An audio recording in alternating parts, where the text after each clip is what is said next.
So continue with the end of the previous video. Remember last week we talked about the toString method. So that's why in the circle and the rectangle class, I add a little difference.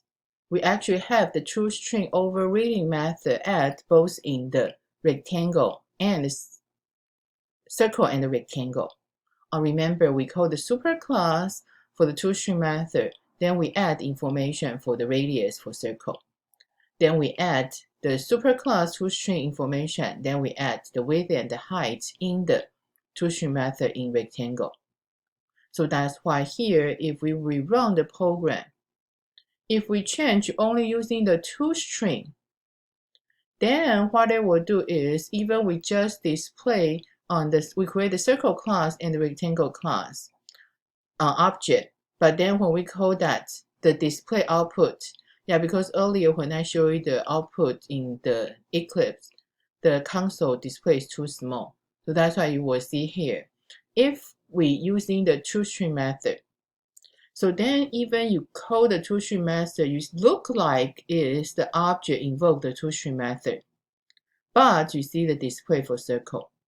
So they display the time, they display the color and the field, and they add the radius. So that's why you can find out actually when you call the toString method, even through the geometric object.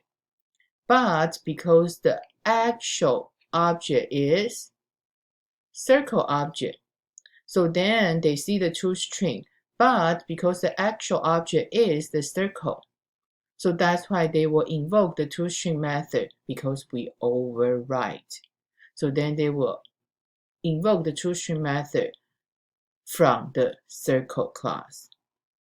The same thing for the rectangle object, they will invoke the toString method from the rectangle class.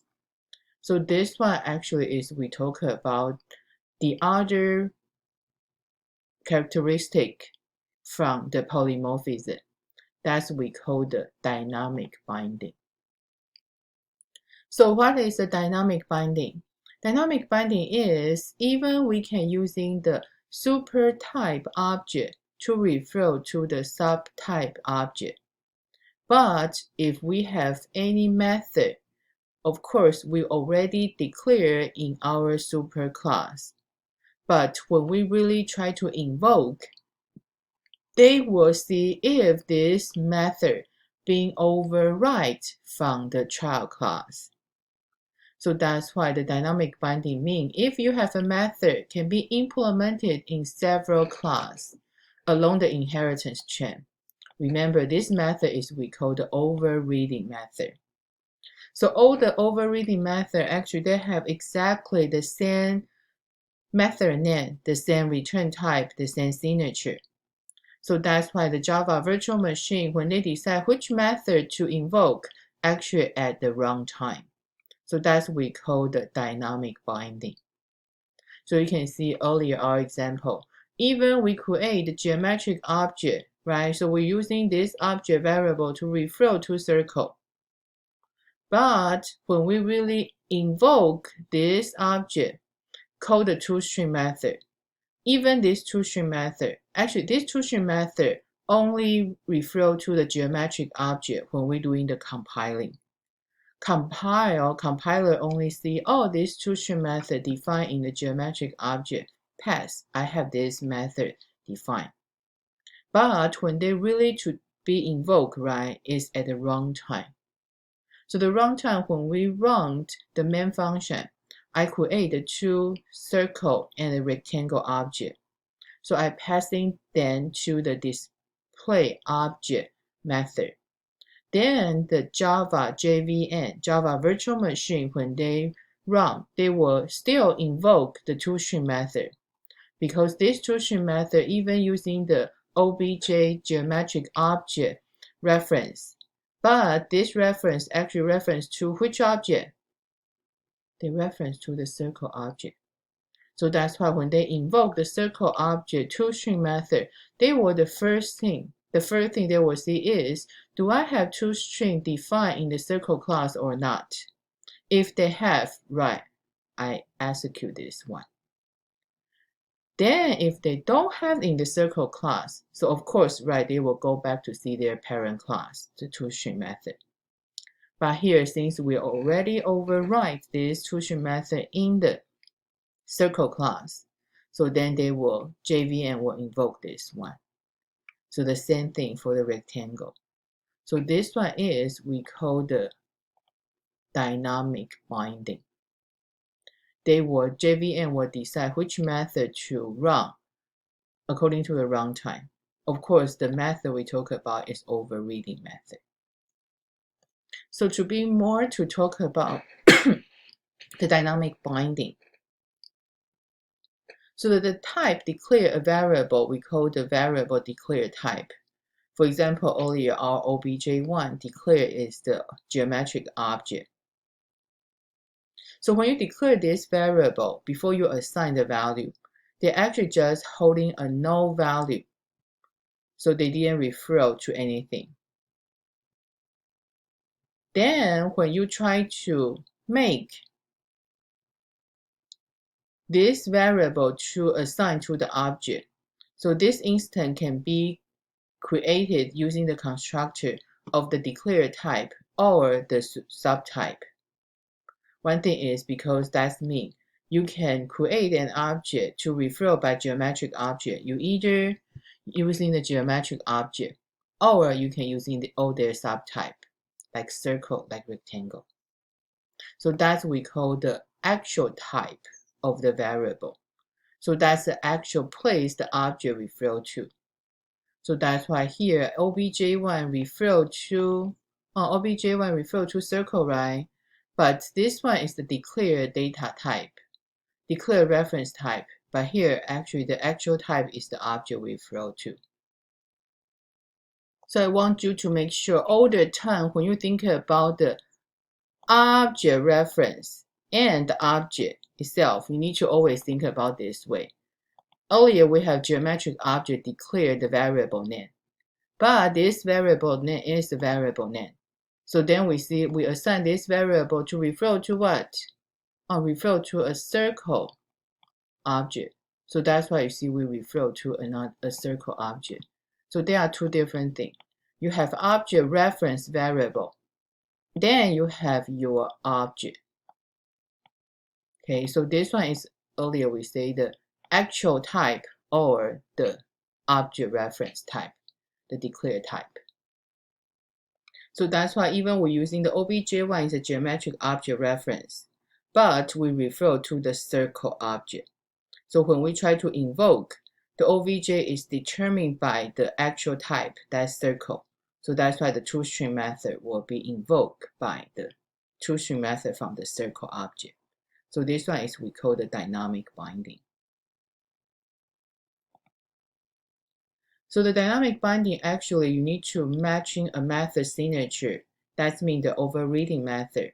So then they will bind to the method implementation in the implementation. So that's why you see when we matching the signature. So that's earlier I talked about. When you see the source code here, they will see the two-string method, you have geometric object. So that's why we say that's in the compiling time. But when they really invoke this method, they will really see this object is what. So that's why we say you have your matching object signature actually is at the compiling time. But when you invoke which method implementation, so then the method being implemented actually override in several different classes along the inheritance chain. So that's why the JVM dynamically bind the implementation of the method at the runtime. So that's the two different things. Then to help you to know more, you can see like this example. That we really have inheritance chain. So remember here we have object class. So then we have a person class. Then we have student class actually extend from the person. Then we have graduate student extend from the student. So then you know even here you see person. So here good they did co-extend object. So this one actually person, even person didn't say extends object. We know any class in Java, they all extend from object. So now you will see here, I have a static method. Even this static method I call M, I only pass in the object declared type. But when they call the toString method, you will see here. In the person, I override toString method. In the student class, I override toString method. In the graduate student class, I didn't overwrite. So then when you create here, actually you call the M method 4 times, right? But the first one you pass in the graduate student object. The second one you pass in the student object. The third one you pass in the person object. So then the last one is object. So how they will display. So that's why you will see all the display when they do the invoke the toString method, they will display differently. So the graduate student object, when they invoke and pass in to call this method, compiler will go to see, oh, that's a graduate student. Okay, go to the graduate student. Do they have the toString method implement? No. So fine, then I just go to see, do they have their parent class implement toString method? Right, see here, because this already been override in the student class. So that's why the graduate student display student object. So the same thing. So then you have student, they display the student object. So then the person, they display person object. So then the last one for the object class, they display the object type at the memory address. So that's our dynamic binding example.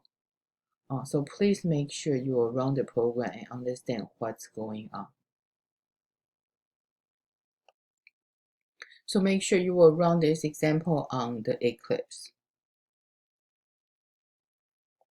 So actually when we say the object type can refer to all their child class object, that's for the polymorphism. But sometimes, in C++ or Java, we talk about you have one object reference. If they can typecast into another object reference. Before, for example, we can cast a double to int. We can cast an int to double. So then we can kind of change or convert the data type from one type to another type. So of course, they need to be convertible. So the same thing when we have the object reference. So then which object they will refer to? Sometimes we can do the typecasting. So for example, just like earlier example, we have the new student, right? So this new student actually in the M method, they refer to the object reference. So this one actually we already do the casting. But this casting we call is implicit casting.